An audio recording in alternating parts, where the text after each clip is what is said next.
Diamonds, Eramallur, Vadathala. ആശാവർക്കർമാർക്ക് ഐക്യദാർഢ്യം പ്രഖ്യാപിച്ച് INTUC regional കമ്മിറ്റിയുടെ നേതൃത്വത്തിൽ അങ്കമാലിയിൽ സായാഹ്ന ധർണ സംഘടിപ്പിച്ചു. ആശാവർക്കർമാർക്ക് ഐക്യദാർഢ്യം പ്രഖ്യാപിച്ചുകൊണ്ട് INTUC റീജിയണൽ കമ്മിറ്റിയുടെ നേതൃത്വത്തിൽ അങ്കമാലിയിൽ സായാഹ്ന ധർണ സംഘടിപ്പിച്ചു. സമരം INTUC ജില്ലാ പ്രസിഡന്റ് KK ഇബ്രാഹിംകുട്ടി ഉദ്ഘാടനം ചെയ്തു. നിരന്തരമായ സമരങ്ങൾക്ക് INTUC തീരുമാനമെടുക്കാൻ പോവുകയാണ്. ഈ മാസം 7-ാം തീയതി നാളത്തെ കഴിഞ്ഞു IMC ഹാളിൽ നമ്മൾ വീണ്ടും സംസ്ഥാന കൺവെൻഷൻ കൂടുകയാണ്. നമ്മുടെ ബഹുമാന്യനായ AICCയുടെ ജനറൽ സെക്രട്ടറി കേരളത്തിന് ചാർജുള്ള ദീപാദാസ് മുൻഷി ആശാവർക്കർമാരുടെ കൺവെൻഷനിൽ എത്തിച്ചേരുമെന്ന് പറഞ്ഞിട്ടുണ്ട്. അങ്ങനെ വലിയ സമ്മേളനം നമ്മൾ നടത്തിയ സമ്മേളനത്തെ വെച്ച് നമ്മുടെ സമര പ്രഖ്യാപനങ്ങൾ നടത്തുമ്പോൾ 10-ാം തീയതി കേരളത്തിൽ ഇവിടെ മണ്ഡലം പ്രസിഡന്റുമാരുണ്ട്.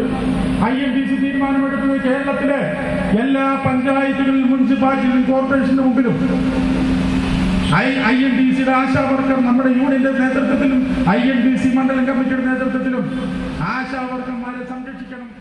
റീജിയണൽ പ്രസിഡന്റ് ബാബു സാനി അധ്യക്ഷത വഹിച്ചു. സംസ്ഥാന general secretary PJ Joy, municipal chairman doctor Shiopaul Mathew Thomas, KP Baby, KB Sabu, AD Sanu, Tharvayikutty, Sleeba Sabuval, TM Varghese, Biju Kavunga, Kochuthresia, Thankachan, Lathika, Sasikumar, Jeemon Kayyala, Devassy Madan തുടങ്ങിയവർ സംസാരിച്ചു.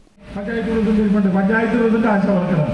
പഞ്ചായത്ത് പ്രസിഡന്റ് അതുകൊണ്ട് മണ്ഡലം പ്രസിഡന്റുമാരെ ശ്രദ്ധിക്കണം. INTUCയുടെ നേതൃത്വത്തിൽ നമ്മൾ നടത്താൻ പോകുന്ന സമരത്തിന്റെ ഭാഗമായി എല്ലാ പഞ്ചായത്തുകളുടെ മുമ്പിലും നമ്മൾ സമരം നടത്താൻ പോവുകയാണ്.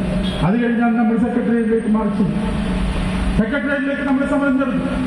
INTUC എന്ന വലിയ പ്രസ്ഥാനം കേരളത്തിലെ 18 ലക്ഷത്തോളം തൊഴിലാളികളുള്ള അതിശക്തമായ പ്രസ്ഥാനം ആശാവർക്കർ എന്ന ഈ സംഘടനയുടെ കൂടെ, ഈ തൊഴിലാളികളുടെ കൂടെ ഉണ്ട് എന്നുള്ള കാര്യത്തിൽ നിങ്ങൾക്ക് യാതൊരു ന്യൂസ് ബ്യൂറോ, അങ്കമാലി.